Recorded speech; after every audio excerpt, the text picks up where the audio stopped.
Okay, Travis. Yeah, maybe you can do a quick rundown of what Curio Cards is for people who don't know what Curio Cards is. And I think a good positioning would be like, to explain it as if you were to explain it to my grandma, who doesn't know anything about crypto. Sure, absolutely. It's actually, I think Curio Cards is a little bit easier to explain to the grandmas of the world than most NFT projects because it predates a lot of the kind of weird NFT stuff that occurred. When NFTs got really popular, where people were Yep. doing, oh, like there's a big fund from selling this and we do this with it.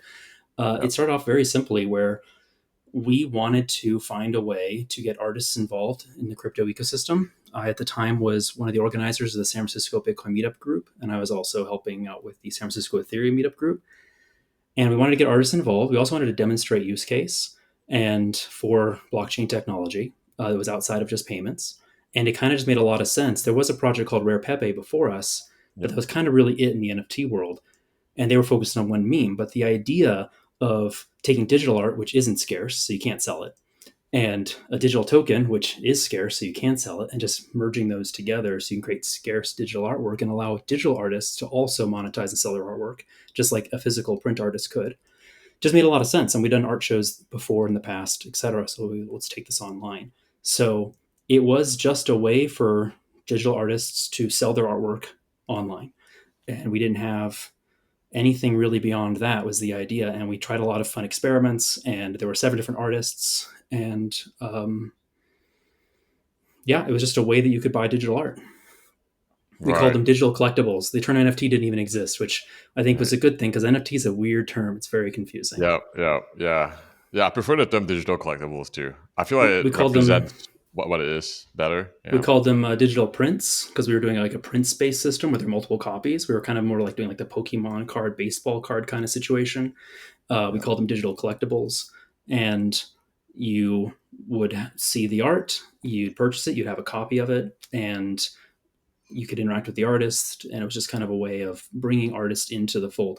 And the idea was the artists could figure out that relationship, the artists could experiment, the artists could try new things out. Our kind of baseline assumption was the artists would be better at it than we were, so we didn't try to design like some big fancy tokenomics. There was no token. It was just you put money into a machine, art comes out, classic vending machine style. It was, I believe, the kind of one of the first examples of a mint type contract as well for NFTs. Right. Yeah, I saw that you guys, from my research, you guys launched it at $1 in a vending machine. I think it was more like 25 or 50 cents About at 50 the time. cents. And the Right. transaction fees were sub 5 cents. They were a couple pennies. Okay. So it Right. Yeah. seemed to make Right. sense. Okay. Yeah. Yeah, because I was just thinking from like a business standpoint, I was trying to like reverse engineer like what's the cost to start it, how you guys make Yeah. money, right? And I was just curious to maybe you can share a bit more about that and how you guys thought about it. We definitely had ideas of turning it into a business, but the art itself was not directly monetized. As I said, it came out of the San Francisco and Ethereum meetup groups where we'd done in years past art shows, physical art shows, where we feature artists and people could buy their artwork for Bitcoin or Ethereum. We had done craft fairs in years previous as well. And the idea was you'd put money in, you'd get the artist's art, and the artist would get the all the funds directly. So we didn't take a cut or anything. It was also kind of like a thumbing our nose at galleries, the gallery model. Like we even called it an art gallery because it was a collection of different artists over a period of time. So it was like a running show. And galleries, they take 25+% of commission. And so we said, let's not do that. And the idea was if people liked it, if people liked the idea of digital collectibles, we could always build a marketplace and use fees generated from the marketplace to onboard more artists, expand the ecosystem, etc. But we never really wanted to take a cut from the artist sales directly because our whole kind of mission statement was the idea that crypto can do it better. And we wanted to, like, we needed artists. We even had like one point like a slogan, Curio needs artists, when we were trying to get more artists involved. And Yeah. um, our goal was crypto's confusing, not expensive. Crypto's confusing. Bitcoin's confusing. Ethereum's confusing. But there are so many subcultures that are extremely confusing. And people get them because, musicians, people write books. Like there's a lot of artists explaining that complex social dynamics to people. And we thought if we get more artists involved, artists will figure out the best way to explain what crypto is to people. So we didn't want to make any barrier of entry for them. We think we will, if we ever do a fee, it'll be on secondary sales on a marketplace that's adding value as a Mm, product people can find and discover. We never ended up building that marketplace because there wasn't as much interest in NFTs at the time. But yeah, we never directly monetized the artist's work. All that money went 100% to them. right. Right. Wow. So actually, from what you shared, like initially, Curio Cards was born out of simply just wanting to get giving a platform for digital artists to sell their art online, and then after that, Mm-hmm. it spiraled into also like wanting to show more use cases of crypto, make it easy for people to come into the space. Is that how you Yeah. guys thought about it? I remember like my sort of dream scenario was the idea that because crypto was difficult to use then, it still is now, Yeah. but it was really difficult back then. There really wasn't. MetaMask technically existed as like an early beta, but no one was using it. No one I knew anyway. So it was very hard to use. And so we almost wanted like a white glove type service where the artist would come to us, they give us their art, and we'd set everything up. We'd launch the contracts, we Mm, deploy everything because we want them, right? They're valuable to the community. And this came out of a community organized event where our kind of mission statement was to onboard more people. So it was education, it was onboarding.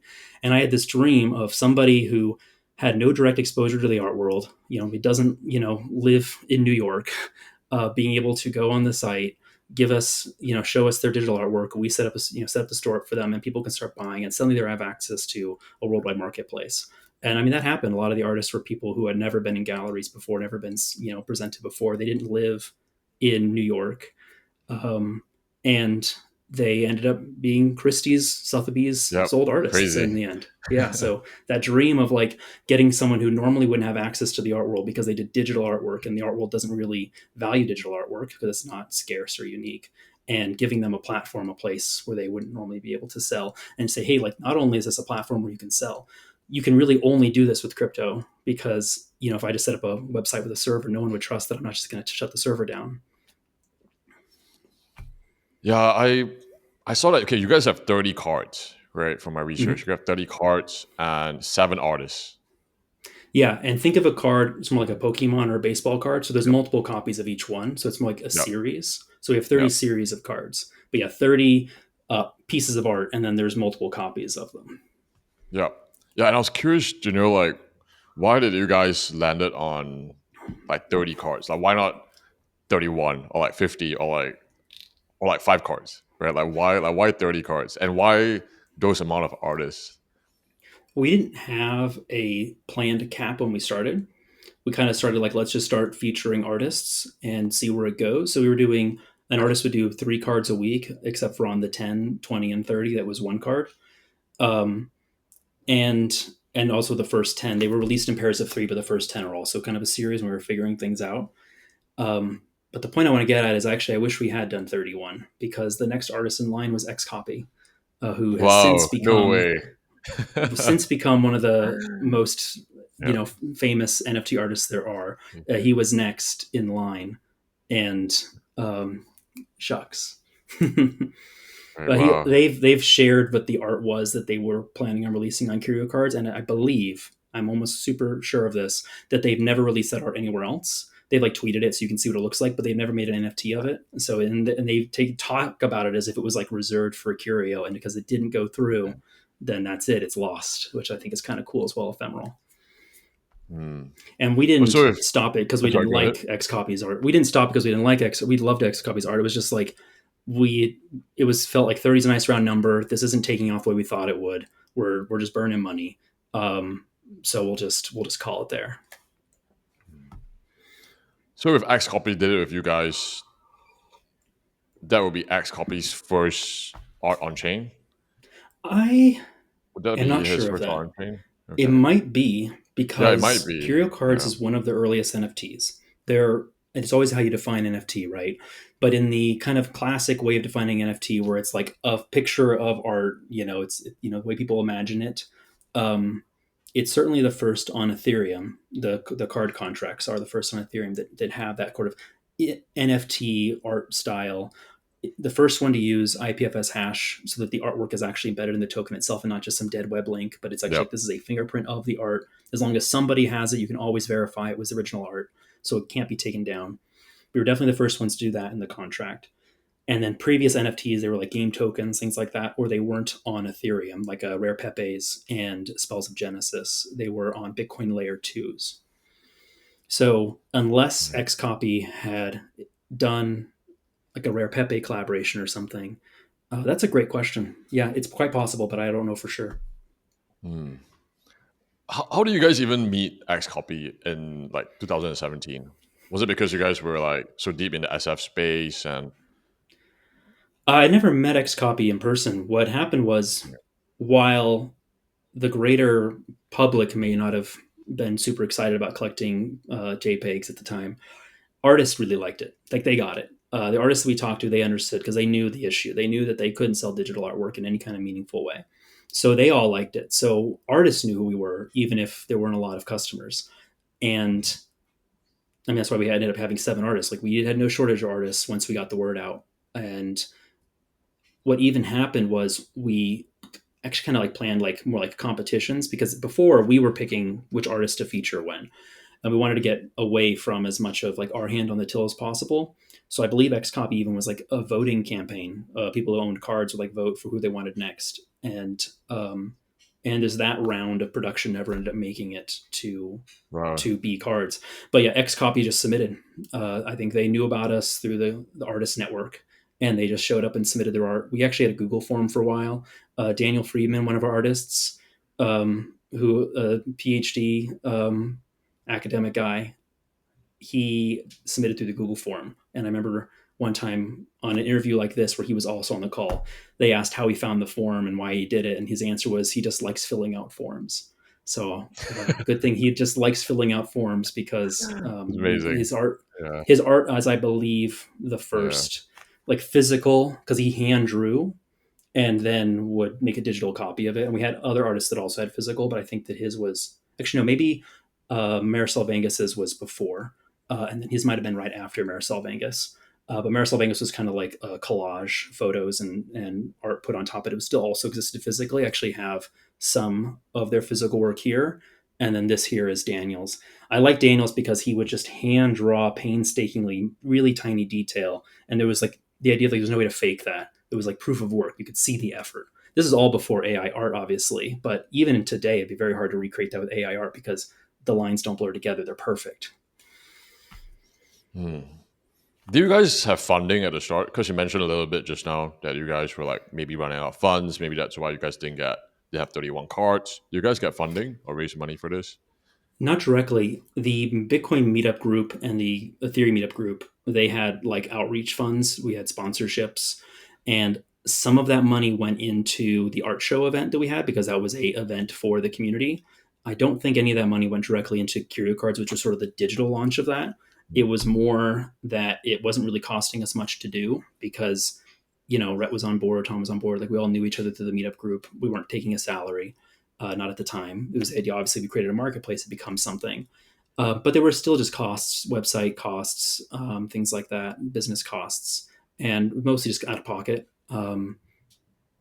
So yeah, Okay. we But- did pitch the idea. We went to a couple people looking for VC kind of funding, but because it wasn't getting the kind of consumer interest, even though some of the VCs maybe wanted to have gone forward with funding, I didn't feel comfortable doing that and then running the risk of collecting funds and then it not having the growth that they would want. So just kind of sunsetted it instead. But the nice thing about digital artwork is it's there forever. It's always mint condition. We didn't delete them. It's still there. People still owned them. They still traded them. They still could collect them. We just weren't making more of them. So it's you, Tom, and Reed. Am I saying it right? Uh, It's you, Tom, and Rhett, Reed. Rhett. Oh, Red. Okay. Tom Mm-hmm. and Red. And you guys met at the Bitcoin meetup in San Francisco. That's right. Yeah. Tom was one of the other organizers of the meetup group. Tom also is known as Mad Bitcoins on YouTube and online. He had this at the time, probably one of the largest Bitcoin themed YouTube shows. And that's since evolved into the World Crypto Network, which is also still going, and they do like weekly shows. So, he was like marketing face, he could get the word out. And Yeah. then Rhett was the 12 people in the world, I don't know what the number was, but the very small number of people in the world who could actually make an entirely new from scratch token contract that had features that never existed. It was a very small group of people, and normally you would have to get a lot of funding just to hire somebody like that. But since Rhett liked the idea, was on board with just being an early contributor. I mean, not early contributor. He was one of the co-founders. Nothing existed till we met together. Um, we were able to. We had the talent, so we were able to do it. Hmm. Right. So Red would write a contract, Tom would market it, and then you ran the business and you operate it. Yeah, community organizing. I also did the website. Organizing. So Rhett did the back end. He did all the Solidity contracts programming, and I did everything else. I did the JavaScript and the HTML, etc. And yeah, no, Rhett's contribution was great because they had to make two contracts because there were different contract size limits at the time because of the gas limit was much smaller back then. So you couldn't actually fit all the functions into one contract. So there was the contract, which was the collectible itself, and then the mint function was put into a different contract, and we called that a vending machine. So we could load the cards into it, and you'd send money, and at the exact same time the money arrived, the card would arrive. So it was an atomic transaction. So that was pretty cool. And then also, putting the IPFS signature and hash and all that stuff into it. Right. Yeah, when you guys launched, I mean, now you guys famously have a card that's misprinted, right? Yes. 17B. Do you Yeah, we guys call it knew of the 17B. misprint? Yeah. 17B. Do you guys knew of the misprint before launch, or you guys Yeah. intentionally like, yeah, Yeah. It was kind of like, oh no, we messed up. This is bad. And it turned out to be an extremely popular feature of the collection. What happened was we would launch them in threes, right? So like 1, 2, and 3 would launch one week, 4, 5, 6 yeah, would launch the next week, and then 7, 8, 9, and then 10 would launch by itself, and then you'd restart. So 17B was a part of 17, 18, 19 was the collection. And Rhett was continuously tweaking the contract as they went, making it work better, adding features. Again, there was no NFT standard. We're Curio Cards token contract. We pushed it out as like a public factory contract. Anyone could use it to make cards if they wanted to. What ended up happening was it was actually referenced in the ERC 720, 721 contract standard, which is the sort of NFT standard. And then the second NFT standard, 1155, put back in Curio features that 721 took out. So it also then references that as well. So 1155 is more in line with how Curio's design is. 721 was a little bit more restrictive. Anyway, so Rhett's making changes, and every week Rhett would have to manually deploy 6 contracts, sometimes more, because sometimes we'd have multiple vending machines at different prices. So anywhere from like 6 to 12 contracts. And that week when they deployed them and then sent a test transaction, it didn't work. There was some small bug in something, and the cards wouldn't transfer. And the assumption at the time, I mean, Rhett probably knew better, but in my head, it was that all 3 of them were bricked. It was easier for Rhett just to relaunch all 3, and we didn't think anybody would care about the ones that like weren't like official. He just relaunched all 3. We updated the contracts, and it was fine. Nobody, I think we found like one person actually bought from 17 back at the time. Everyone else, they discovered it much later when they were looking through the factory that makes cards, the public contract we put out, so anyone could use the standard. And what happened was 18 and 19 were bricked, but 17 wasn't. 17 could still transfer. It had something slightly different about it. So even though we relaunched all 3 cards, there was the second 17 that was technically you could still buy it, and it was still available, and you could buy them and transfer them, even if it wasn't like the canonical set. And the really great part of the story is card 17 was about the Bitcoin fork. This was big news at the time. At the time, there was this big ideological fight over Bitcoin's soul, and people wanted to take Bitcoin in 2 different directions. And it was called the user activated soft fork. It was the sort of like way people could flag their interest for one or the other. And there was these 2 big sides. It was this mass division. And the entire theme of that moment was Bitcoin becoming 2 copies of itself. And would that happen? What would that mean for the community, et cetera? That second copy being Bitcoin Cash, which didn't ultimately take off. But there was the concern that it would become the canonical Bitcoin, or maybe that not a concern, like who knows, which is better, right? And so the only card where there is a duplicate copy of is the card that's about the fork. And everyone assumes that was intentional, and it was a complete coincidence. right. Wow. Now, you guys have so much like mini stories and lores around like doing this, Yeah. and I think it'd be cool to do like a deeper series on it, like a video and all Yeah. that. Yeah, very cool. Sometimes what I've done in the past, people can find these videos online, is the Yeah. interviewer just pulls up the card page and we just go through each card and talk about it. Because 7 artists over like 6 months, um, it's just a lot of opportunities for weird interactions and things being different in stories. It wasn't just like we did one print and that's the story. We launched them every single week with 7 different people involved, plus me, Tom, and Rhett. So there's a lot of wrinkles along the way. And we also kept changing the format. We kept changing the medium because we wanted to demonstrate that it could be so many different things. So it was digital art. There was also generative art. There was hand Mm. drawn physical artwork. There was a Patreon style art. There was animated art. We just kept on wanting to change the format. Who were your first few customers, and how do you guys go about getting these customers for Curio Cards? At the time, the way you announced your crypto project, whether it was on Ethereum, Bitcoin, didn't matter. You launched it, you mentioned it on this place called the Bitcoin Talk Forum, or Bitcoin. It was a Bitcoin forum, and it's where everybody announced their thing. And if you didn't announce it there, it didn't exist. And the ICO craze was actually going on at the time, which Curio Cards was not an ICO. There was no token. You just put money in, you got art. There was no token. There was no equity. There was no promise of this will be a part of the company. Nothing like that. It was like that's the transaction. It's done. But everyone was doing ICOs. So we had to kind of explain to people it's not an ICO. And we had to announce it on the place where everyone was announcing their ICO because you had to announce it there. So even though we very explicitly said this is not an ICO, some people thought it was an ICO. So I think our very first customers were people thinking there's an Apple ICO because our first card was the Apple for We had like, Apple, yeah, super Garden symbolic, of very Eden, symbolic. Yeah. beginning of the story, etc. It also then tied into the collection story because the character in the first 10 collects things and creates art and shares the art, etc. So the very very first customers, people are being like, "This isn't an ICO," and then being upset about it, and then deleting their wallet. And you can still see on the blockchain today wallets that are worth tens of thousands, if not hundreds of thousands of dollars that they just deleted because they got mad it wasn't an ICO, or it's their old ICO wallet they forgot about because everything went to no value in it except the Curio cards. And you can see those cards have not moved since they purchased, so they're just dead.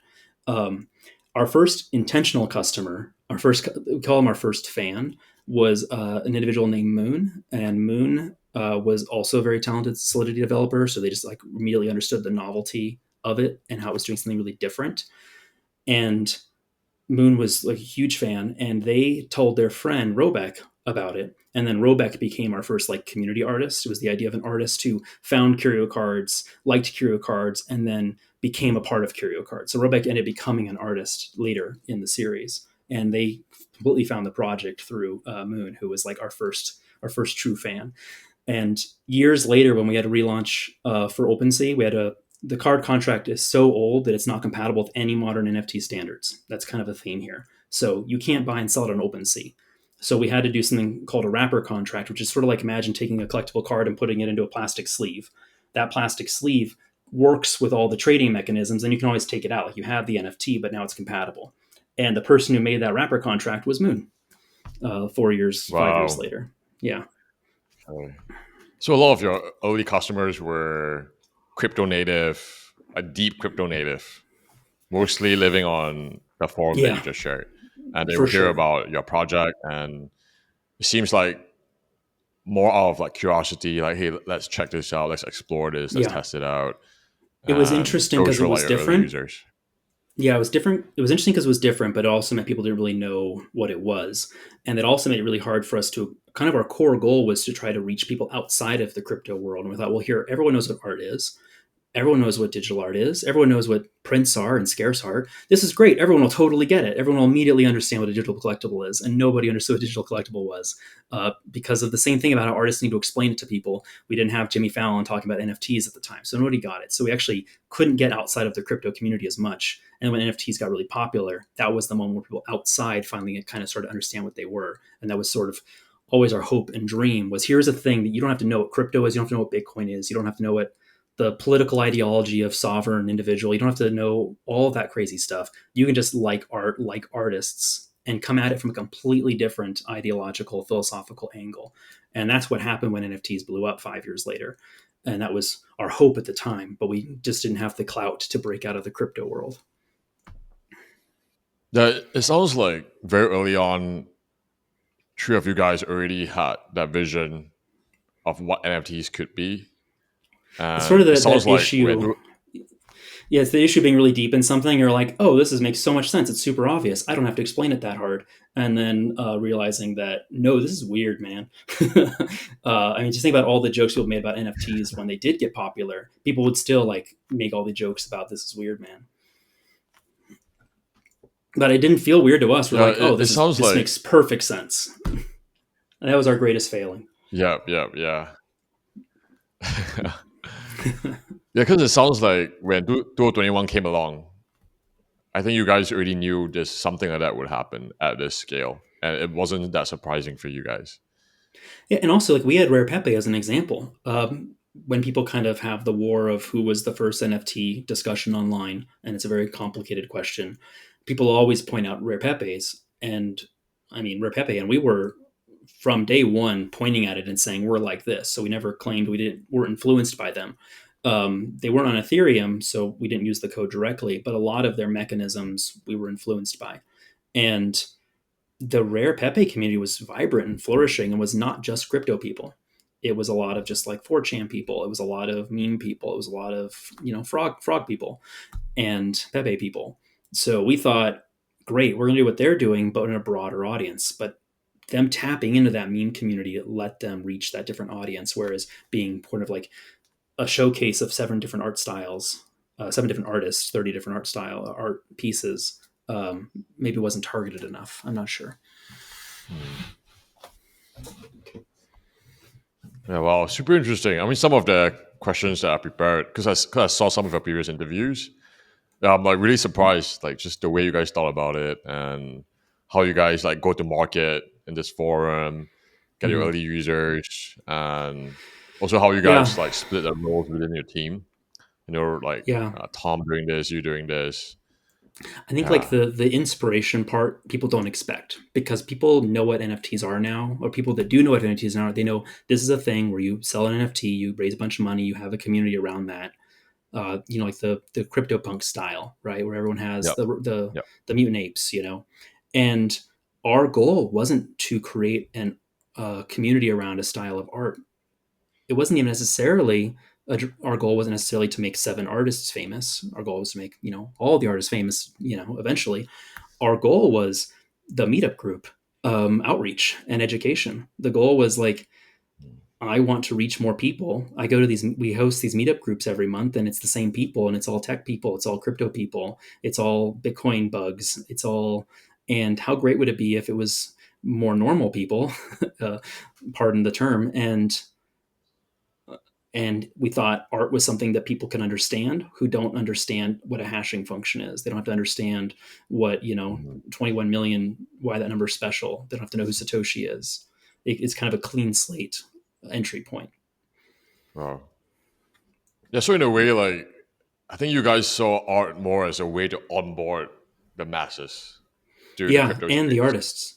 The Yeah, dual and the goal was artists. we want the artists because they're more great. We've been trying to explain crypto to people for the last 4 years or whatever, and nobody Yeah. got it. So let's hire some, not hire, let's onboard people who actually know how to sell weird topics to people. So let's get some weird artists, and then also let's show people that this isn't just a token that isn't worth anything, that is backed by nothing. It's also like, no, here's a piece of artwork, and it's backed by the artist's effort and time and its scarcity and the fact that there's only 200 of them and you have one now. And that just felt like an easier idea to sell, and ultimately it was. I think there's probably more people out there now who know what NFTs are and how they work than Bitcoin even. um, but yeah, it was a difficult idea. Hmm. Yeah, we touched on this a little bit earlier, but I think Christie's, which is I think one of the largest auction houses in the world, Mm-hmm. they sold a set of Curio cards for, if I'm not wrong, 393 Ethereum, which is about $1.25 million at that point in time. When this Yeah, or like happened, one point, I think it was like what was it like? 1.6 at the Because time. I'm guessing you guys have like a group chat, right? Like a WhatsApp Curio cards group chat, Yeah, we were on or Discord. Slack or we something. we live streamed the auction because Yeah. obviously knew it was coming, and so we had the auction live streamed through our Discord community. And it's just like the movies. It's just like TV where the guy's going and he's like gesturing and he's doing all the things, and we got this great picture of him like doing this with the curio in the background. It was the first auction that was done 100% in Ethereum. Like it was denominated in Mm. Ethereum. People would put in Ethereum bids. They didn't put US dollar bids in. They'd say 300 Ethereum, 310. And it wasn't the first NFT sold at Christie's. That was Beeple's, but it was shortly after. And it was the one full set was the idea. So a collector, we didn't approach Christie as a collector, somebody who had managed to collect one of every card, which can be quite hard because some of them there's only like 40 or 30 or 20 in Mm. existence, really, if you factor in the ones that appear to be lost or no one has access to anymore. Um, so it can be quite hard to get a complete full set, including 17B, which is also very hard to get your hands on because it didn't really trade the same way at first. So it has this more concentrated holding now. And they wanted to sell that whole complete set, so it was also a sort of the first maybe like complete set kind of thing as opposed to like a singular NFT. Right. Okay, so you guys built Curio Cards, and then you guys launched it in this vending machine for 25 cents to 50 cents. You guys got Yeah. all these artists, and you guys launched it on the forum, and you guys sold out over a period of time, right? The first person to sell out, Yeah. to sell all of their cards, I mean, was Robeck, and that was because we were experimenting with a lot of things. We didn't know what supply numbers made sense. We didn't know what price made sense. We didn't know what made sense. There was no blueprint. And so we let the artists experiment. And Robeck figured out, and it may seem obvious now, but it was a revelation at the time, to have their three cards have different supply. So two of them, there were 500, and then the other one, there was only 250 of them. And so that immediately signals you can't have one of each. If you miss that one, you can only ever have two. You can never have all three. And usually people kind of take their time buying them because they always knew that the same numbers were always the same. I could always get one of each. And what happened was there was kind of a rush on the 250 one, and it sold out really fast because they suddenly realized if I want to one day collect all three, I need to make sure I at least get this one. And that's actually here's Robeck's art right here. This is one of the Mm. 500s, not the one of the 250s. Right. Yeah, I think just from hearing your thoughts around Curio Cards and why you build it, just from my understanding, like I can see maybe why you guys priced it so low because the intention was to onboard people into the space.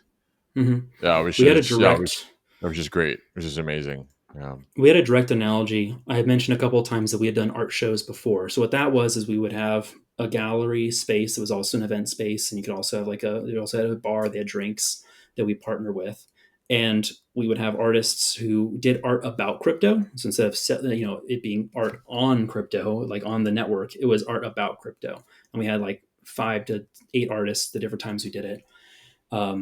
And they would have their art there, and you could buy, they have QR codes, so you could buy their art and you can walk out the door with it. But generally it'd be like one giant signature piece. Like the year that we kind of did right before, Cryptography was there, and Cryptography had a bunch of big signature pieces. There were other artists did as well, but I just remember Cryptography's because Kraken, the CEO of Kraken, the exchange, I believe they bought everything of his because they had to decorate their office. Like, hey, we're actually decorating our office right now, so we'll just take all of Yeah. them. And so it was great that like Jesse could walk out with these really expensive pieces, but the ordinary people coming into our meetups, each month, every 2 weeks, they're not walking out with one of these $25,000 pieces. But one of the artists had prints.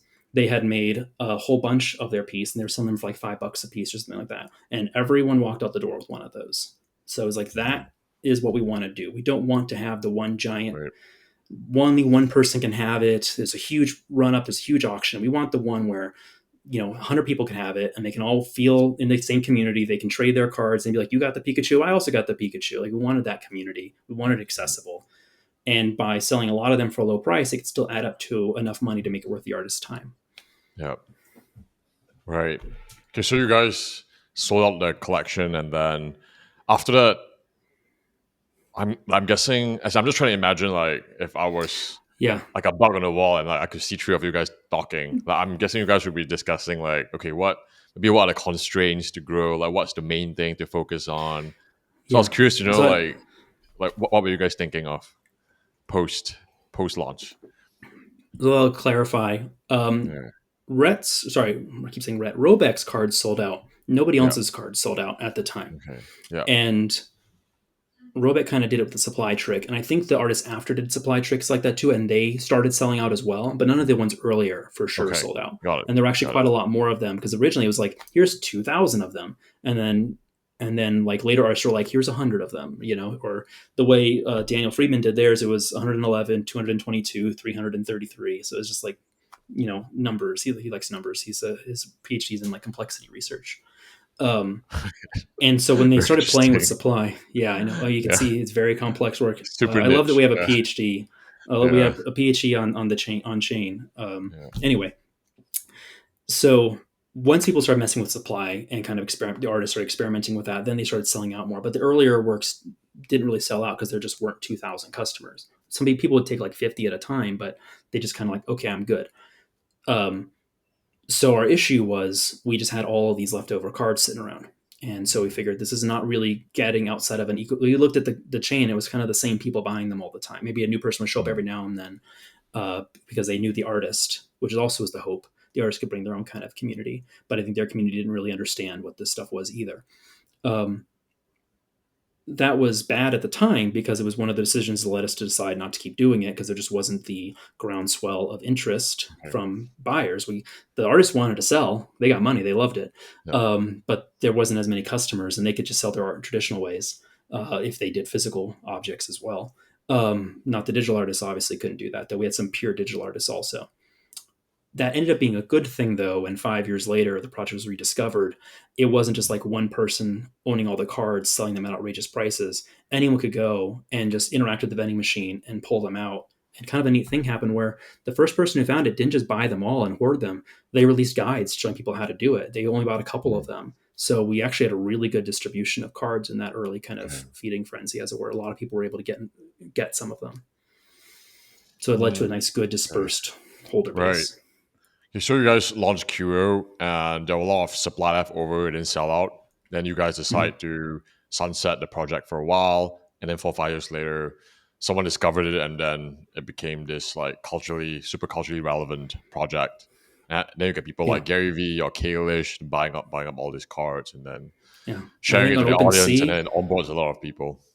I think for a while at OpenSea, we were like in the top 20 or top 25 highest, most volume, trade volume at the height of NFT mania. There was Curio Cards right there on the leaderboard, which was wild because we weren't putting money in advertising like the other projects were because we didn't have any money. Yeah, We had yeah, done but the even thing five now, years like you ago. guys, because I checked you guys. I think yesterday I was checking. You guys have like 41,000 ETH in volume, which in today's ETH prices it would still be about $100 million in Yeah, sales. that makes sense. And Yeah, all of those trades, except the more recent ones, when OpenSea's now made it optional. Very early on, when we went OpenSea, people voted with their cards to kind of like show that they were interested in this idea. But we put a royalty, a 1% royalty on it, and 100% of that went into a shared wallet for the artists as well. So the artists were able to still capitalize on the rediscovery and not just on the 25-cent cards. But also, again, all the funds were going to the artists. So we're not like a Nouns project sitting on $400 million and dumping it into yeah. The fairs nouns are and crazy. parades. The nouns Yeah, are and that's crazy. Yeah, they got all the merch, they got the fairs, yeah, they got the parades, they have these they have giant blimps, yeah. So I think just that story of here's a project that's older than CryptoPunks. Here's this project that's older than insert, most projects. It's a very small list of NFT projects that are older, and most of them aren't really art in the traditional sense. They're more like game tokens, things like that. Do you guys consider continue to grow Hero cards? So let's say maybe even taking like a 1.5 or 2%, and then maybe 1% to the artist and 1% to like the team, and you guys could grow it. Do you guys consider that, or was the intention to just keep it on chain? And I mean, just keep it there, and as more as a historical artifact, and not to touch it. I think at the time, so in the first when we first did it 5 years before, because there was these sort of two moments when business talk happened, right? So when we Yeah, first were doing it, we had this kind of belief that we had to maintain an ideological purity around how we treated the artists, or people wouldn't be interested in it. It just looked like all the other crap that happens. It'd be like, oh, it's just another gallery taking their cut, and we wanted to demonstrate this technology is different. you can have direct sales to artists. We're not even involved. The funds go to a vending machine. The vending machine drains right into their wallet when it's claimed. So our idea was entirely on services. If we're ever going to make money on this, it's going to be because we're adding value to that ecosystem. We made a marketplace. We made an eBay. We made a trading game, like something like that is useful to the artists. People like it, and then holders of the cards are willing to pay that fee to engage in that. But the artist sales, are sacrosanct. So there was never any thought of cutting a fee into that. It was also quite hard at the time to even do a royalty. The first cards didn't have a royalty because there Yep. were projects that came after us that did royalties on chain, but it made the transactions really expensive. The way OpenSea does it is they have a bit of they're a little centralized around that. They do the payments themselves. But if you try to like buy something, split the payments into two places, that makes the transaction a lot more complicated, which makes it more expensive and more prone to failure and bugs, etc. Mm. So there was never any thought that we would put a cut on the sales, the direct sales at least. Um, 5 years later, then there was a lot of people saying, "Hey, you should start making new cards."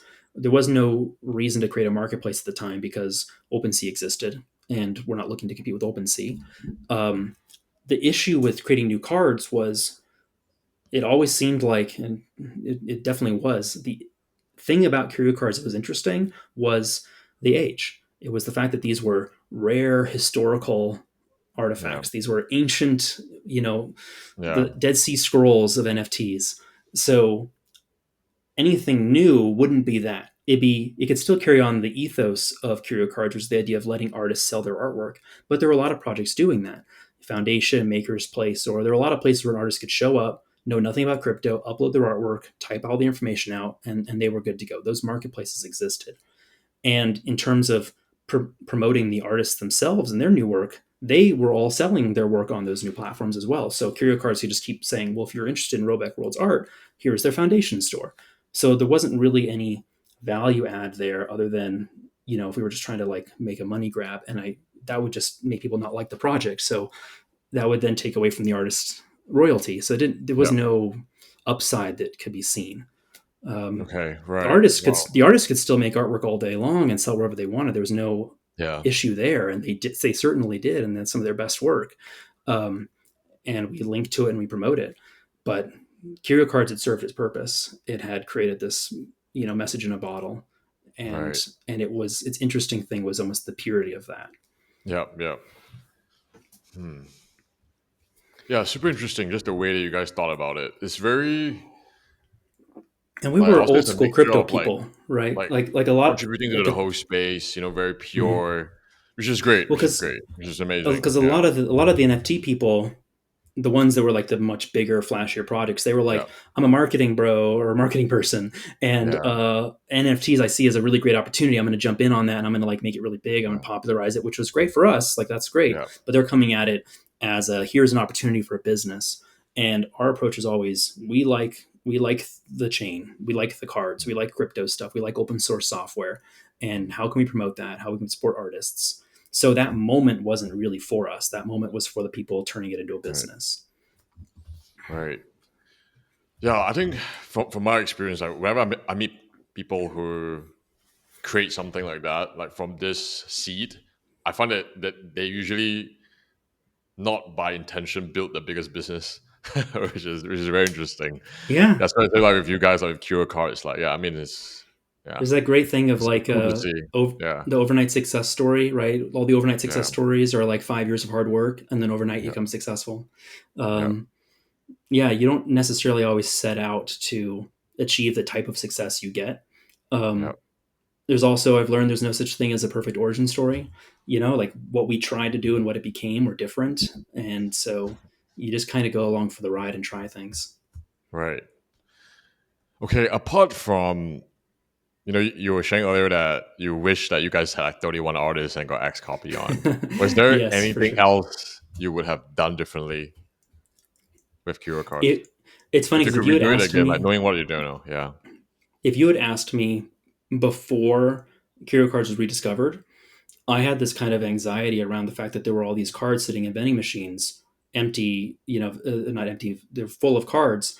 And if somebody like one day decided to buy a card and I didn't notice, because we have to like trigger the payment to the artist, we have to like send that, it goes right to them, but we have to like trigger that.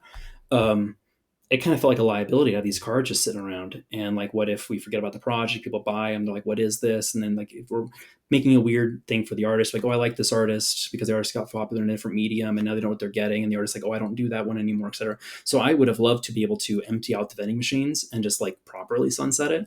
Good thing I couldn't have my way. Good thing that the contracts were immutable and could not be changed, because then it was available when people cared about NFTs again. Um, After the rediscovery, the incompatibility with OpenSea, but there's really no way we could have fixed that because OpenSea didn't exist.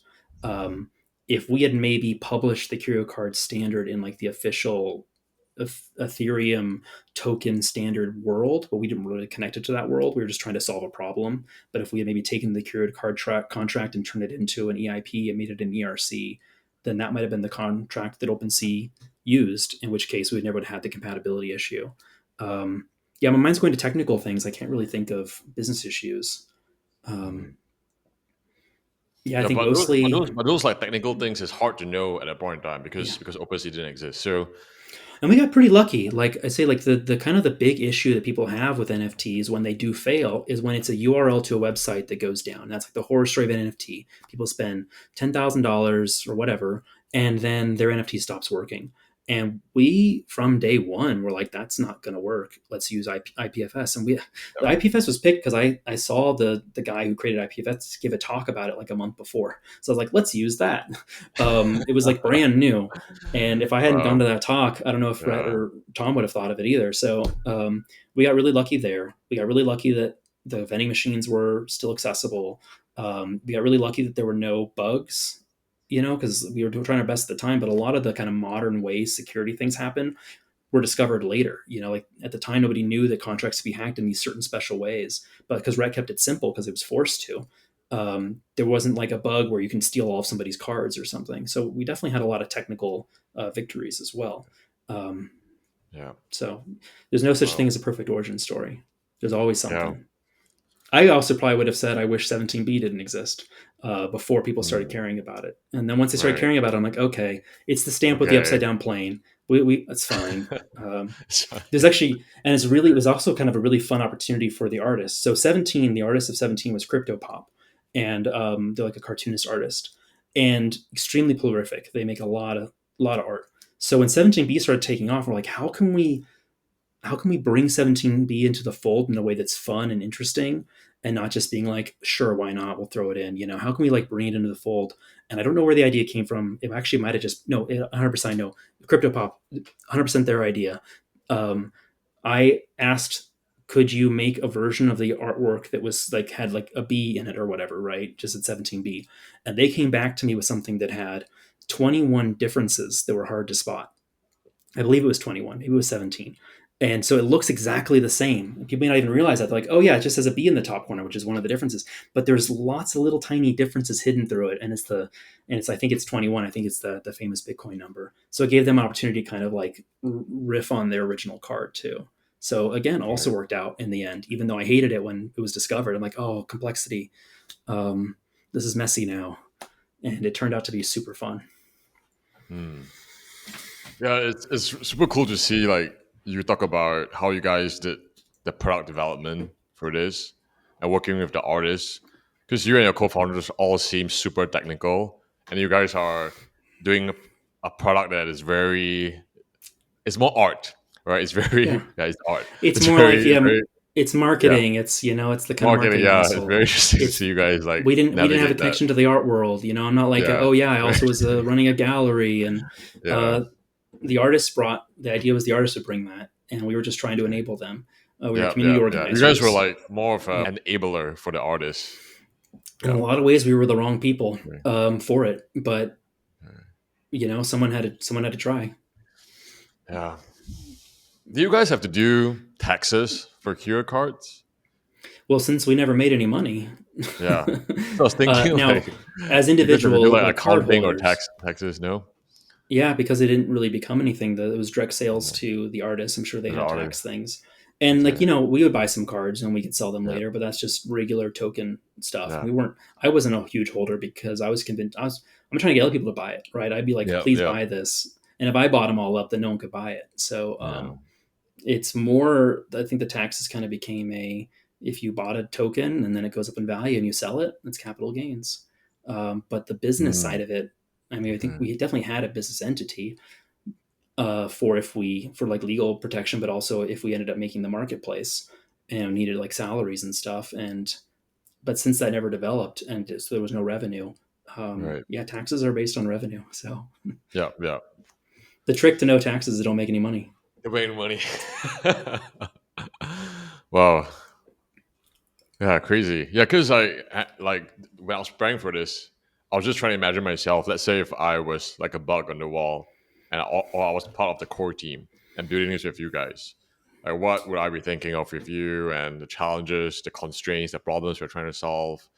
And for some reason, like taxes came up, and I was thinking, oh, like, do you guys have to do taxes? And if you guys had to, how would you guys be explaining that to your accountant? Like, hey, we did this Oh cards. my god, First one yeah, is an it'd be apple. Then we like I'm have this sorry, plane. We have this you Bitcoin thing. sold you sold fruit on the drug network or what's going on. Yeah, it's like There's super like interesting Silk to Road, explain. like Yeah, the at the time you hear the word Bitcoin, you think Silk Road. You hear the word Ethereum, you think what? What is that? So that would have been a fun conversation. I mean, the only people who really talked to in the business world were, like crypto VCs and things. So we didn't have to have that too much. Um, you ever heard of the term startup porn? yeah, yeah. I have, Yeah, I have. I was afraid of Yeah, our viewers who don't know what that term is. It's yeah, the all the stuff around a startup that isn't the product. Like, yeah. oh, I need to get a cap table. I need to get incorporated. I need to hire a lawyer. I need to hire an accountant. I need to get a business person. I need like all this stuff. And you could spend hundreds and hundreds, endless hours fiddling around with all the bureaucracy around the startup and never actually launching anything because there's always something to worry about. You talk to a lawyer, they're going to say you absolutely have to have this form or you're going to get obliterated. And um, I think people are kind of getting better at it these days of just like launching things quickly with all this like vibe coding stuff. But at the time, especially if you're in Silicon Valley and all the advice is you're doing a startup, but you need to VC funding, you need to grow crazy fast, you need to raise $100 million, you need to hire, you need to get a office on Market Street, like all this stuff. So I was aware of how paralyzing that can be, and um, Rhett, even more than me, was really the like, let's just put the thing out. So I'm thinking like, okay, well, at least need to have a good website. And Rhett was like, why? Why do we need to have a good website? We just have a website. So the first website for the first three cards was a Google Blogspot blog that we just kind of like hacked in some JavaScript because Rhett was like, this will be faster if you do it this way. And I'm like, you're right. It'll be bad. He's like, yeah, but we'll be launched. Mm, And considering the fact that CryptoPunks came out like 3 weeks after us, that was certainly the right move to move so quick. So we really try to have the idea that we'll worry about it when it becomes a problem. We did the bare minimum in terms of legal protection, but we didn't try to spend a lot of time on pre-release polish or pre-release concerns like that. We just like, let's put some cards on chain. If anything, we can always fold it into the meetup group, and that already is a legal entity as well. okay. When you guys saw CryptoPunks, so it's Matt and John when they did CryptoPunks and they did ten Mhm. thousand, and it became this like thing where people, I think most people in the space, some I think half of my friends still think that it's the first NFT project, Yeah, right? Because it became the most famous one. and And that when you was see how they their structured it, fame was what? also tied to that line, right? Like their sentence was Yeah, always the first NFT. yeah, So it's just associated very strongly. yeah, yeah. When they launched the project, what did you guys think of how they structured it? Like, so imagine Mhm. like 3 weeks after you guys launched Curio, like before we all know CryptoPunks right now. Like, how did you and your co-founders thought about? Oh, they're structuring it very, something quite different. So I didn't know about it when it first happened because maybe we Okay. were too busy with Curio. Um, Found out about it later, and I remember when I first saw it, thinking, "Well, this isn't what we did, so it's fine." Not that I was worried. Like obviously, two people can do a Yeah. thing. There's show me a product that doesn't have a competitor. It's like fine. The space is big enough, and they could probably do a better job of marketing than us. Like go for it. All rises, all boats, right? So when I saw it, I thought like, well, this is something very different because our goal is to get artists on board. Our goal is to feature artists, and there was only a single artist for CryptoPunks, and I don't think they ever really like publicized who that was necessarily. It wasn't the point. It wasn't like buy and then had their signature in the bottom corner. I'm sure you could find out who the artist was, but it wasn't the point. The point was like, here is this fun mix match of character traits, and each one's rare in a different way. And it's also had that kind of like, there's only one of these, there's only one of these, there's only one of these. There were a lot of them, but there was only one of these. So it just felt very different. And uh, that totally aligned with, I thought that was great because, again, our whole goal was like, we don't know how to do this. Let's experiment and try different crazy stuff. Throughout the Curio Cards series itself, there's a lot of changes to the style of art and the way we sold them, the supply, etc. We were tweaking with it. Um, so it was fine. It felt like a different thing. It felt like a totally different category of thing. So I didn't really think too much about it at the time. And when, like a cycle later, CryptoPunks became famous because CryptoPunks got popular before the big NFT run up. Like they were, Yes, crypto yes, works in yeah, like these 4-year cycles, right? So the yep, cycle before, Jimmy Fallon talking about it on the Tonight Show, the cycle before that, CryptoPunks got popular. So when the NFTs came back around, people typed in NFT into Google, they would be able to see CryptoPunks, where we never had that kind of press the earlier cycle. We got popular at the second cycle. So we're kind of like a cycle behind in people's mind share, right? And we had to like prove who we were, whereas they didn't have to as much because they had all that established history, that a Wikipedia, etc. Very hard to get a Wikipedia page, by the way. You need a lot of sources, a lot of citations. We really fought to get a Wikipedia page. Um, right, you think it's easy because anyone can edit it, but they are yeah, very strict. You need to yeah, like, yeah. I think it shows $1 that you guys launched it at $1 because I saw the Wikipedia before our call. yeah, You guys can change it maybe, to the yeah. right time. Yeah, Certainly, it's hard to edit, and you need to yeah, like routers. You need a router. You need like a major newspapers to talk about. It doesn't matter if it's like on chain as yeah, first. If you don't have an yeah. article from a major news source, you ain't getting a Wikipedia page. Anyway, that's aside. So when they became popular that next cycle, because they were such a different kind of thing, my thought was just, it wasn't that like, shucks, we need to tell people that we're better than them. And, my thinking was like, well, what we did wasn't the thing. We were trying to figure out how to make digital art interesting, and what we did clearly wasn't it. We weren't interesting. What they did, since it was so different, that must be people want. And I mean, that kind of is true. Like PFPs, the profile things were extremely popular. They were the Yeah. highlight of the NFT craze. So, and there was a smaller subset of artists selling their work, and there was us, right? So we just figured like it makes sense. It forms a community, it forms a bond. It's a lot stronger of a mimetic. It's a lot stronger of a meme. So I just kind of figured, okay, we both experimented and they figured the magic sauce out and we didn't. So I didn't even like make a point of going online and being like, no, we were first, and getting angry about it because I'm like, I'm not.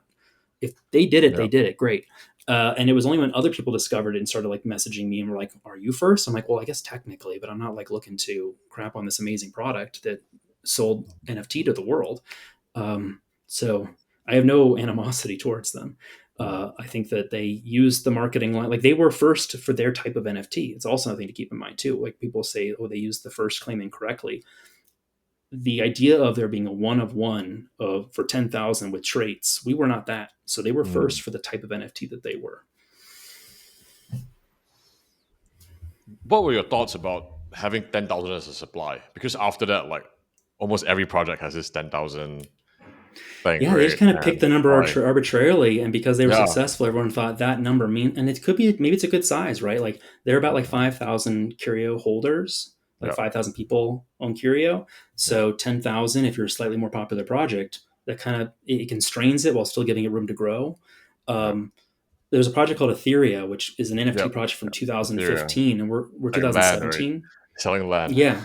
And they Yeah, sell land, and they have the, I think, very authoritative claim of being the very first NFT of any kind on Ethereum. I think the only ones I've seen before turned out to be just weird scam kind of stuff where people like wrapped a domain name or something. It doesn't count.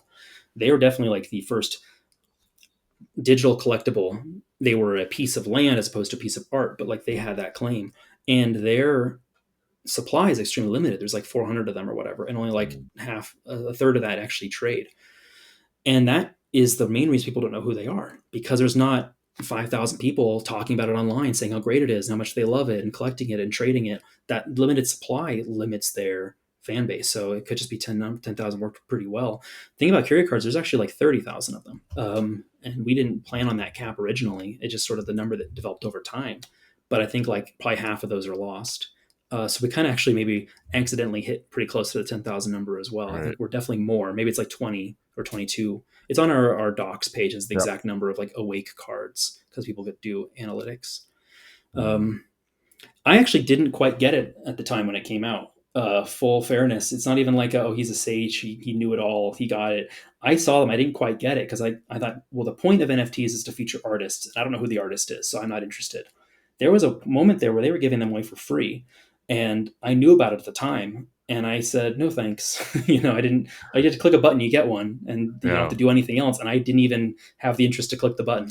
There was also rare Robbies, the Oh, rare Robbies. I don't know about that. Yeah. Rare Robbie. About, yeah, that was like he had cards with the QR code, Mm. and I knew those when they came out. I saw them, people were talking about them, and I thought they were gross.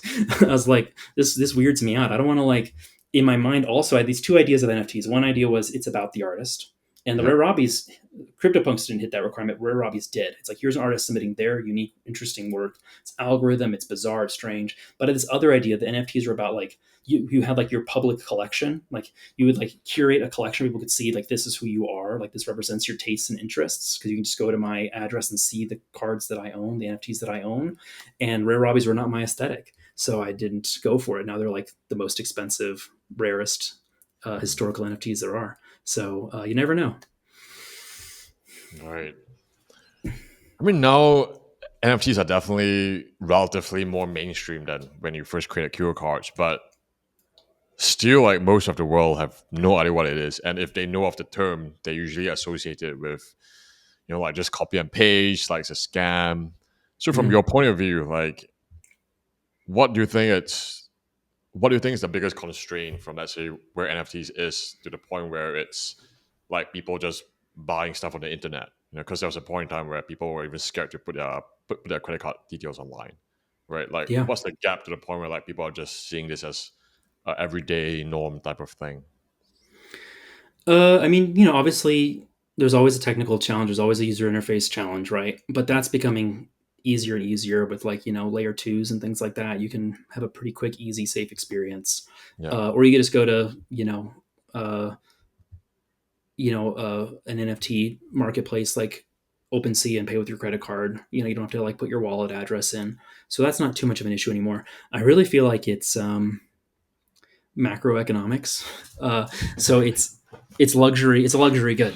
People often ask yeah, me like, "What do you it's think getting NFTs like are coming super back?" expensive, like most of the Yeah, NFTs. Yeah, people are always like, "Oh man, they're dead. They're not coming back." And it's like um, the cycle, the 4 year cycle, which maybe it's broken now because we hit our 4 years and Bitcoin got some all time highs, but it wasn't like the huge blow up. Ethereum didn't hit their all time high, and the luxury goods never cycled through yet. At least not yet, anyway. Um, and that could be global stuff. There's this thing where the cycle historically has always been in like the three NFT cycles that have happened is uh, your base assets go really high up, right? Bitcoin, Ethereum blow up. Everyone's rich. Everyone's got money. Everyone feels rich, because it drops the next month and they don't have it anymore. But they all feel really good, and they take their profits and they don't want to put them into boring dollars. Like they're crypto geniuses. They just figured it all out, right? So they immediately dump their profits into altcoins, and it becomes altcoin season. yeah, And so the first time around, it was literally altcoins. The second time around was like ICOs. And the third time around, it was NFTs. And that's like, it's like your cream on top luxury good. The primary market has done wildly well, and you now have spare money and you want to just dive into the deep end. Actually, it's like it went alts, ICOs, DeFi. It was the DeFi summer stuff. Everyone wanted DeFi yeah. tokens. They DeFi wanted to own summer. Yeah, equity. Yeah, and equity in the new financial products of the world, right? They want Aave tokens because they're going to be the largest loan provider in the world, things like that. And those have held up, like Aave yeah, is still quite valuable. But, all time highs obviously came down from that. And then the next cycle, it was, okay, well, now it's all about, it's about NFTs. Whatever the thing is, that layer on top, like the economy does well, then crypto does well, then you hit your luxury goods. And to look at the NFT market and be like, well, it didn't pop back yet, so NFTs are dead forever. When the economy and Ethereum and Bitcoin haven't bought back yet either is kind of insane in my mind. It's like this is a thing that pops up at the end of that cycle, and it represents the moment of most extreme optimism and Yeah. experimentation and willing to try new things, and it's a great moment to like try new things. um, but when that macroeconomic situation is risky, you're going to sit back in good old safe Bitcoin or Ethereum. um, and it's from someone outside of crypto, it feels weird to hear that, because you think like, well, if you're just a stock money person, you see Bitcoin and Ethereum as the high risk asset. But if you're a crypto person, that's the low risk asset. So it's that latter. And NFTs Okay. have had their top of each cycle since they were invented. So we just kind of got to wait for the next top of the cycle. Hmm. I saw after Curio Cards on your LinkedIn, you work. I mean, you went to do like some software engineering, and I think you did like you were a full stack at. I don't Yeah, even maybe you can I share a don't bit even know about my that. How it LinkedIn. goes My through. LinkedIn is definitely out of date because I haven't logged into it in 5 years or whatever. So I don't know what it actually says I'm currently doing. I'm currently a student. Went back to school, but yes, before Curio Cards, I worked at an environmental nonprofit, and I also was a meetup organizer. And then after Curio Cards, it was kind of my opportunity to do more software development full time because I kind of had more of a hobby interest. And Curio Cards was an opportunity to like program for a project. And so after that, I became a software developer. Um, but I think, yeah, I think it probably still says Curio Cards is active because I'm technically still a community organizer at Curio Cards. We still got a Yep. Discord. People still trade the cards. Um, it's actually kind of, I think because of that, it's that supply thing too, right? Of like Etheria, Etheria is a fascinating project, but there's like only a couple hundred of them, so they trade very rarely. Or like that, those famous NFTs where like it sold for $10 million, but there's only one of them. That thing never trades. Whereas Curio Cards, you can buy one for like $200, or you can buy one for 10,000. You can buy one for 20,000. Like they span the entire price range because the supplies are different. Some are really rare, some are super common, and because of that, you go on OpenSea, and even in like the oh, NFTs are dead, etc. Curio Cards sell every week, so there's still active collectors, there's still active traders, and I'll do things like this. I'll be on Yep. the Discord. I'm not the most attentive person to the community these days because I've been pretty busy with school. I Um, understand. I but understand. I think LinkedIn probably says I'm still community organizer for Curio, and I take that responsibility seriously. Yeah, yeah. I see like one thread. I mean, just this running thread. It's like you love to organize meetups in Mm-hmm. crypto. It seems like you love to do it, whether it's like in Bitcoin, Yeah, in person, or in like Curio. I'm a community organizer. Was my entry point into crypto. I think at the time Yeah, is like you were in crypto because you were like a programmer or a yeah, financial person or a trader, and I was yeah. into crypto because I was a community organizer, specifically actually open source. So before I may not have made it to my LinkedIn, but before the Bitcoin meetup group, I actually would help out at Linux meetup groups. It's actually how I first learned about Bitcoin. Well, not first, but it's how I got into it again. And we do these things called install fest where people would bring their laptop and I would install Linux for them and show them how to use it. And I've always been a really big believer in like public commons, the idea of tools and resources that are available for everybody that we all work on together and contribute to. It's sort of like for such a hyper capitalist libertarian system like Bitcoin, there is this weird like socialist element to it as well because it's open source software and that's fundamentally shared public infrastructure. The internet is shared public infrastructure. Linux is shared public infrastructure. So my interest is always we can build things together that we're passionate about and care about. Like I'm not going to do a meetup group for Microsoft, but I did a bunch of meetup groups for Linux because it's like here's something I can contribute to, and that we all collectively owned, and we all collectively can, you know, have exist as an alternative option so they're not just all locked into Microsoft and they can get away with whatever they want. And I saw Bitcoin and Ethereum as a similar alternative. So the financial market couldn't just always do whatever they wanted. They had to at least be accountable to this alternative. I think it's really important to have open source alternatives. They don't even have to win. Linux is not the most popular desktop Mhm. operating system, unless you count Mac, which is Linux now. Um, but its existence has had an enormous impact on how Microsoft and Apple have developed their products. So it's always important to have that open source alternative. So that I was always passionate about that. For I think like for Cure Cards, based on the vision that you yourself have, and maybe your founders usually they have a slightly different vision, which is what I Mm-hmm. find. Do you feel like Cure Cards has already achieved the vision that you had, or way beyond what you achieved? And this is really like what success looked like for you at the start, and now you guys are moving on to other endeavors, or is there still Yeah. a few things here and there that you guys want to like, like we like kind of want to do that again? Yeah, I don't want the prod. So the community continues to do things, which is Yeah, nice, and I support in whatever way I can. So, for instance, there's the remixes webpage. If you go to like I think it's remixes.curio.cards, yeah. it's great that they added .cards as a domain name level, so we can have curio.cards. It's Like beautiful. Curio Cards, yeah, super Yeah, cool. it's the website. That's a great website. Yeah, I love it. yeah, So remixes.curio.cards or remix.curio. I'm not sure if there's an S or not. Try both. People who are passionate about it, they want to make their own version, and when we did remixes, maybe it doesn't feel so weird and controversial now, but when we did it, people were riffing off of like CryptoPunks and other projects that were making spin-offs, and the projects were generally extremely hostile towards that.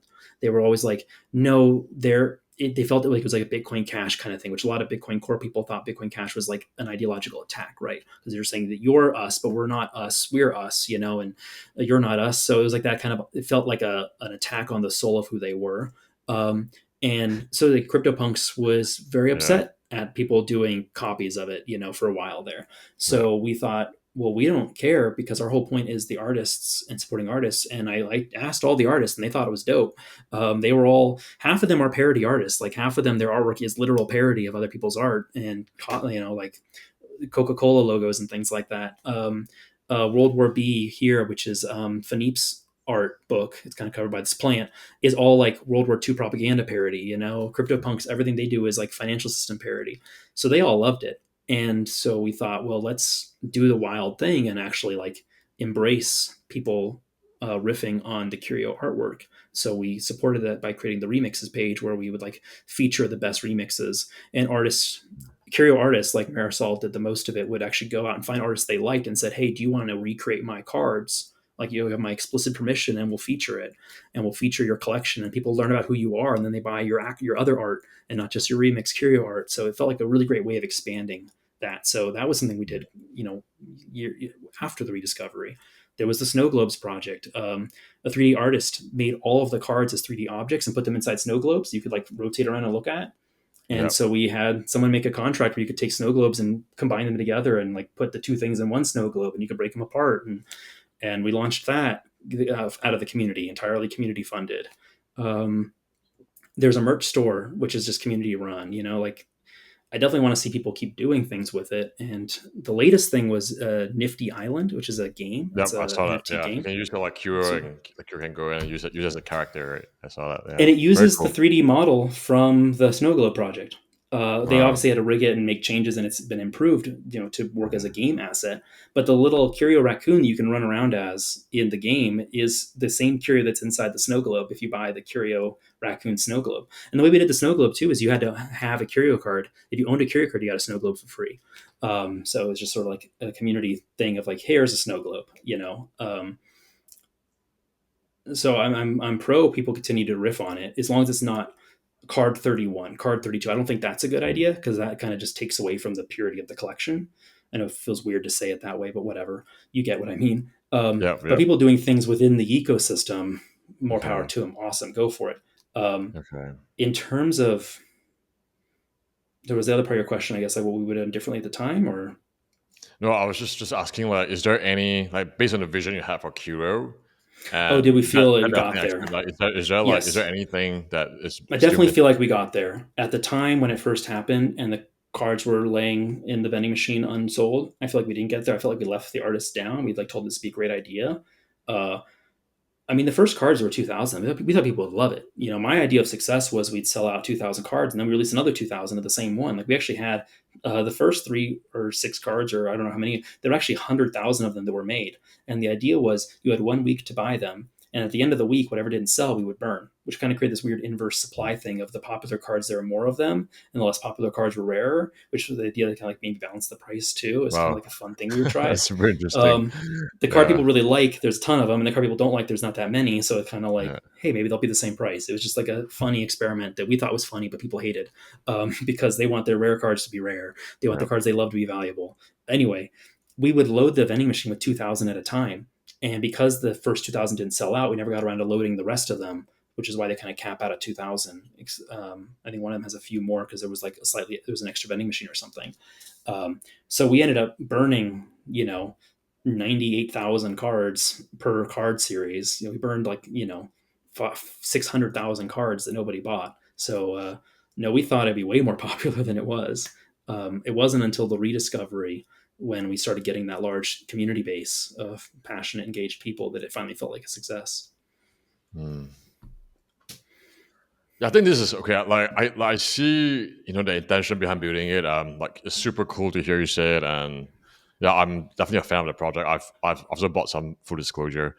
But I think for me personally, I think because I used to collect Pokemon cards growing up, and I'm into like Mm-hmm. collectibles online. And if there was, usually there's like the original collection of something. Let's say like Pokemon, like the first one, and then Yeah, there's like the first V2, V3, printing. V4, right? Yeah, And the V1, like the version one, will always be the version one.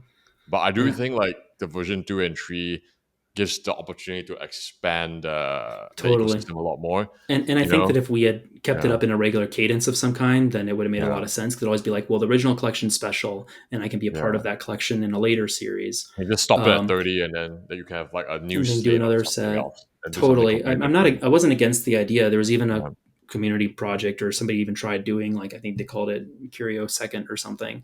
I didn't really take off because I think there's sort of kind of a limit on, at the time at least, the number of people who were interested in a historical NFT project. It's like a subset of a subset. yeah, So, but also if you have more of them, maybe more people are interested, right? So it could be an extremely poor decision on our part not to make more of them.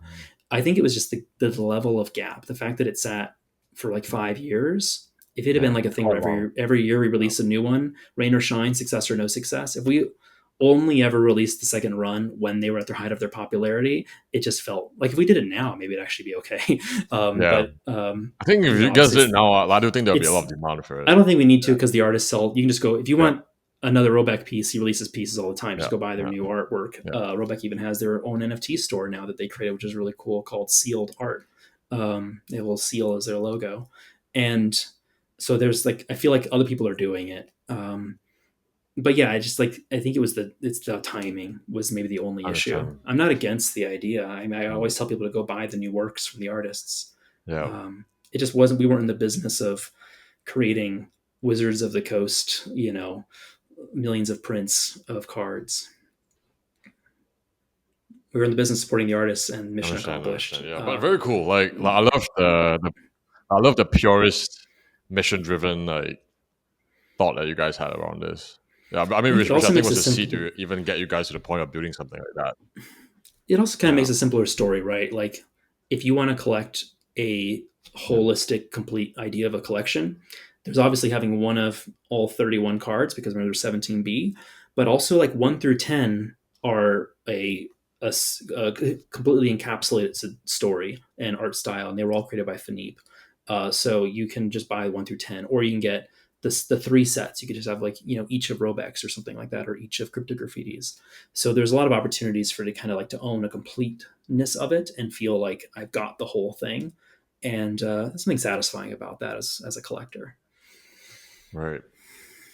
So what's next for you? Like in the crypto space, Web three, is there anything that you're looking to do in the space? Because like usually I like to see, well, I like to imagine people's like calendar because usually I feel like it reflects what they're actually prioritizing a lot more. And I feel like, okay, like you just shared that your LinkedIn is super outdated, but when I was looking at your LinkedIn Yeah, and just speaking to you for the past hour, I'm thinking like right now your calendar is filled with like you're a student and spending time with your wife and doing other things. So just curious to yeah. know like what's next for you right now. When I continued to do the meetup group, I was still a community organizer well past Curio. Like I didn't stop doing that Yeah, until COVID hit, and then the meetup group was shut down because it was an in-person event. And it relaunched after, like it didn't really ever like go away necessarily, but at that point different people were running it. I had handed off to somebody else because I moved out of the city. So I kind of sort of you know just wasn't doing the meetup anymore. And and that was always my primary interaction with it. I was a user and a collector, and I like crypto, and I use DeFi products, and I'm a a citizen of that world. But in terms of my direct participation, it was always through meetup groups. And I was many years out of it by the time they kind of started taking off again. So those are doing great. They don't need me. And I had this interest to go back to school because I did kind of the classic San Francisco thing of dropping out of college to go work at a tech place. I didn't work at a Yeah. tech; it was an environmental nonprofit, but it was a tech role there. And it was like, hey, cool, they'll hire me now. Why finish my degree? And I wasn't really 100% sure what I wanted to do with that degree at the time. Anyway, I wanted to do tech stuff and open software stuff. So I was like, I just got hired. I'm good. Um, but since then, a lot of time's passed. It's been like 12 to 15 years, something like that, and I've developed new interests. I understand more what it is I want to be involved in. So I'm like, you know what? Let's go back to school and finish that bachelor's degree finally. So that's what I'm focusing on now, and I really do have to give that my full attention. So it's become my full time, and it's going to take a while because I had to retake a bunch of old classes and stuff. Yep. So I'm still a couple years out from it, and I'm not really planning past that horizon. Okay. Well, amazing. Yeah, I'm looking to start this like tradition on this podcast where like because the intention of this podcast is really because for me like in the NFT space, I got in like late 2020 because I had a friend who was one of those like early blockchain devs, and he started this NFT like gallery thing in Singapore, and I met him just through a Mm, meetup actually. And the space was still super tiny in 2020, right? Or at least tiny for me. I think for you it'd be like bigger because you were so early. But for me, I was like, wow, this is such a tiny space. It was San Francisco also. There was a moment there where like crypto existed in New York and San Francisco, and that was kind of it, Yeah, that unfortunately. was kind of it, Uh, right? and we really wanted to go. And I was really happy when I was like, "Hey, did you see that? Like, the Hong Kong meetup group is like three Yeah, times the size." I'm like, "Oh, cool." yeah, But there was a moment there where if you were in San Francisco, it was a free ride to being a huge meetup. You don't have to do yeah, anything really, yeah. just It's still the like super small location. space, right? And this guy who built it was from SF, so they came to Singapore Yeah. for it. Well, And like I we were the largest meetup group in the world for a wow, long very cool. time. So it makes sense Yeah. that that's where people kind of spun off from. Yep, yep. So he was telling me about these NFTs, and I got into it because like growing up, I played a lot of games like RuneScape or like whatever, and I Yeah. could get the idea of like just buying something online, right? Well, that was like the original inspiration for Ethereum. Like Okay, Vitalik said, his original inspiration, and maybe it's apocryphal, but the yeah, official story that they have said in interviews and things is they wanted their World of Warcraft character, yep, sword, or whatever exactly, items to be owned by them, yep, and that's an NFT. exactly, right? Yeah, Yeah, so yeah, but like going more into space, I think because I got in late 2020 and after 2021 rolled around, and there was a lot of like financial energy in space, which is great. But I think for me, like I was looking to participate in the space more as like a builder and a creator, mm, and I was just like looking for projects to join, but there weren't that many really, and quite a lot of them were like doing something super short term, which is cool, right? Not to say yeah, it's bad, but there was only a few that was building something long term, and the long term ones were like let's say like you guys like historical art, like you guys just leave it there. I'm thinking there's not many actually to even consider to work with. So I thought like maybe I can do something in the media side, right? Because for me yeah, in my day job especially, like I run more like health businesses, but I've just always been very interested in the space. So I thought like maybe I could grow like a podcast or like a very in-depth case study of how to actually build in a Web3 space. And yeah. I thought to start this like tradition where let's say because in the future I'll have more guests, and like is there anything you would like to ask them, and I'll just use your question to like in the next Ooh, part. And it can be anything. It can be like it can be something personal, it can be something work related, it can be a few questions, it can even be a dare. So I'm just like yeah. tinkering with this idea. So yeah, just before I we wrap up, is there I anything that always you're curious like to ask? Yeah. when I at the meetup groups, the first question I always ask somebody that I was seeing for the first time, which I think I met like at least three of the artists through the meetup group directly, and then indirectly most of the rest of them. So the meetup groups are great. Definitely go to them. But the thing I would always ask people when I met them for the first time was, "How did you first hear about crypto? Had you what was the and more and then also my follow up be like, what was the first time you actually like used it directly? Because that's Mm. usually a fun story because like what's the thing that finally motivated them to actually say fine, I'll figure out the wallet. And it's something that they either found super bizarre or that they really love or they're really passionate about. And a lot of times their view of that thing is very different than my view of that thing. It's like what convinced them to do it. And I saw this and I thought it was this. I'm like, I never thought of it that way. So I always really enjoy the dual origin story of how'd you first hear about it and what made you finally break down and use it, because it is quite hard. Okay. And those stories were really interesting back in the day when Silk Road was maybe the answer more often. And it Okay. was really weird stuff. But I think even today, people pick really weird reasons to finally break Right. down, figure out a wallet, install a thing, do a seed phrase. Um, it's usually interesting. Usually something people are really passionate about. Right. For you, what was the first thing you used that got you to be like, man, like, I gotta set up my wallet here? I was doing contract work, Okay. software development, and also server administration and things like that. And somebody wanted to pay me in Bitcoin for that job, and I didn't really Mm, know what it was. There was this okay. thing called like Liberty Reserve, or there was like this thing out of Florida. This guy like made a bank out of his garage or whatever. They got Yeah. shut down, and I'd heard of that, and I thought, well, that's some centralized nonsense. I just assumed Bitcoin was the same thing, and um, so the reason why I like telling the story is once I got it, I needed to sell it, and I didn't want to figure out how to set up a Mt. Gox exchange, which is the only way to do it. You had to have like mail something to Japan. I don't know. It felt weird, and but I found out that you could trade it on Second Life. Like somebody on Second Life would we trade it. So the Yeah. first crypto exchange I used was Second Life. Okay. Wow. Cool. Okay, great, man.